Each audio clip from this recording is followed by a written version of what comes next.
Ooh.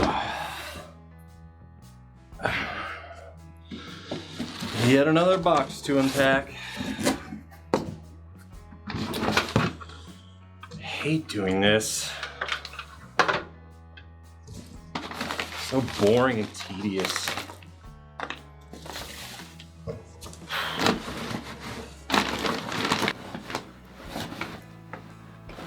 What's this? Whoa! It's all my old comic books. Dang, I didn't know I still had these. Man, I used to read these every day as a kid.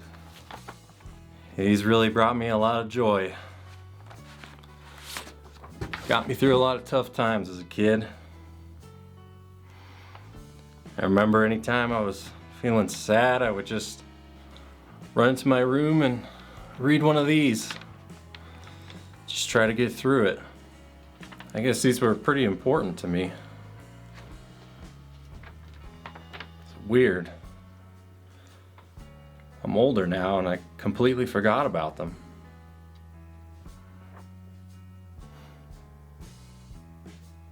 And that's neat. I'm setting that aside. I wonder what other treasures I got in here.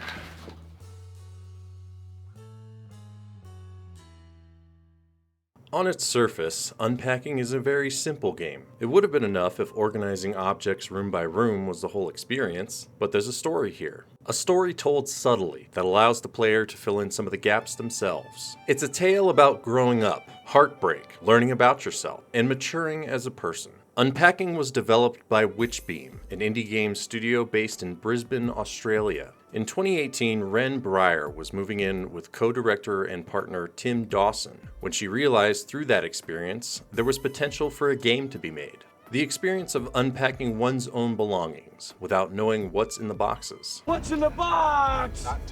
What's in the fucking box? Basically moving, but without all the hard work like heavy lifting. There's an element of surprise in finding old memorabilia, and a puzzle-solving element in figuring out where to put it all. In early 2019, the game went into full production with the help of the Stugan Games Accelerator Program, a Swedish-based nonprofit that sets up new dev teams and individuals. The program lodges the teams in cabins far away from civilization for 2 months to focus on making their games. They're allowed to work with the other dev teams housed out there to give everyone a chance to share ideas and get a good head start in the industry. Alongside publishers Humble Bundle, Witchbeam released Unpacking to Windows, Nintendo Switch, and Xbox One in November 2021, and to PS4 and 5 earlier this year.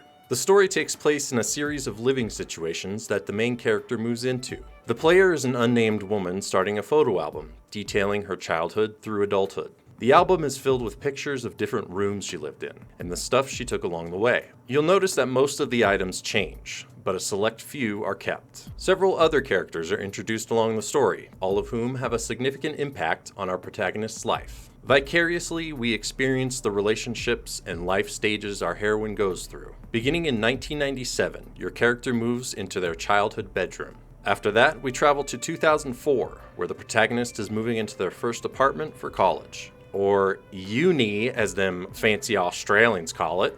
Nice PC, bro. What is that, a Gateway Essential 450? Throughout the years, the main character goes through love, loss, and redemption. Anything beyond that, and I'd be getting into spoilers, which I won't do in this video. It's short and sweet, but it's a story you'll want to experience personally. The concept behind the puzzle aspect is a place for everything and everything in its place. The first level is where you learn the mechanics of how and where certain things are placed in a room. All the expected items are there, like stuffed animals, art supplies, a Game Boy, and a pretty sweet boombox, not gonna lie. Once all the boxes are put away, the flashing objects are ones that need to be moved to a different spot. Sometimes it's a very precise location, like this bag can't go on the side of the bed, it can only go next to the foot of the bed.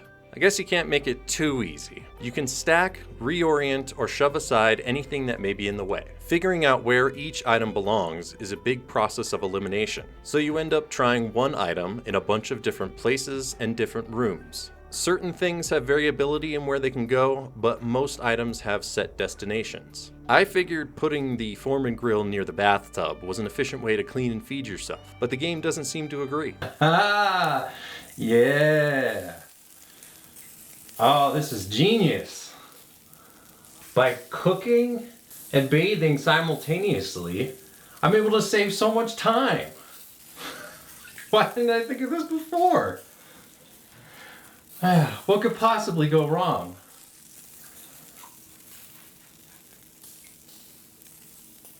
What? Oh, you thought that the grill would fall into the tub and electrocute me, right? Come on. What do you take me for? Some kind of clumsy idiot? Oh.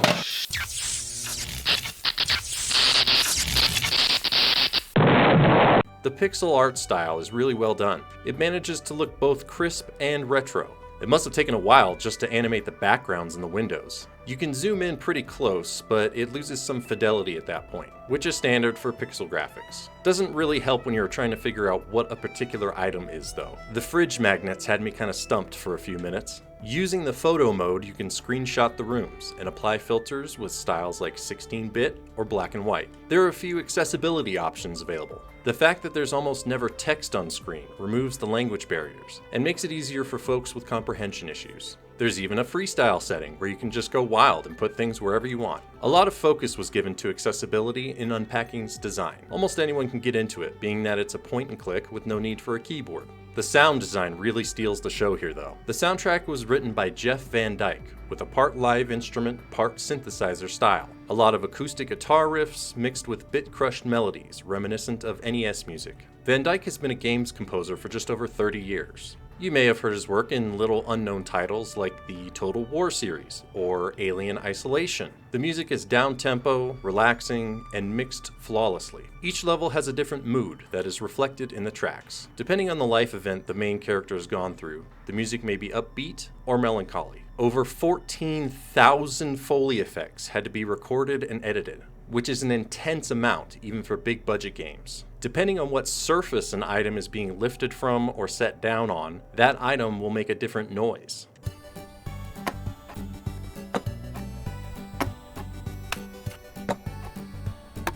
That's some detail right there. Editing my voiceovers with hundreds of audio clips each is a chore, so 14,000 is just psychotic. Respect. Witchbeam won Best Audio at the 2022 Game Developers Choice Awards, one of many industry accolades the game has won so far. A++ audio. I honestly don't understand how this game hasn't been talked about or sold more, but it's $20 on Steam. It's worth every penny. It certainly managed to get me thinking. When you take a look at the familiar things around the house, like a pillow or a toothbrush, they can seem pretty insignificant. You use them every day. They are so routine they become almost unnoticeable, but once those things are lost, the whole routine is thrown off. You're getting ready for work, and suddenly the coffee maker decides to break. Catastrophic. There's a weird paradox where we hardly think about the importance these little possessions hold in our lives, even though we rely on them to keep us going. Sometimes we treat people the same way. People we rely on for support, care, and love. It's easy to forget how much of an effect they have on our well-being. People who are around us so much, we might become overly familiar with them. Although we might forget their importance in the moment, they still have a profound role to play.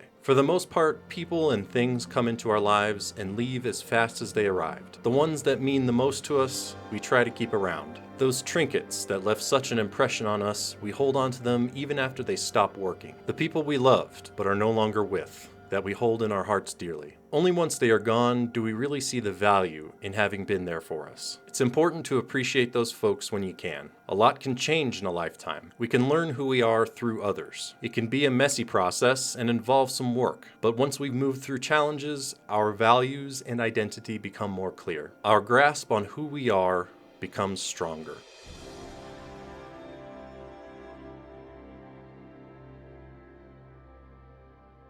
We can know ourselves better once we've unpacked the things that have happened to us.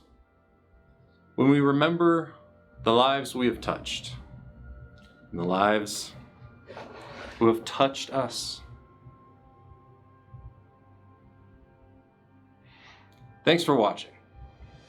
I still don't have a catchphrase, so Play Unpacking, and have a great evening.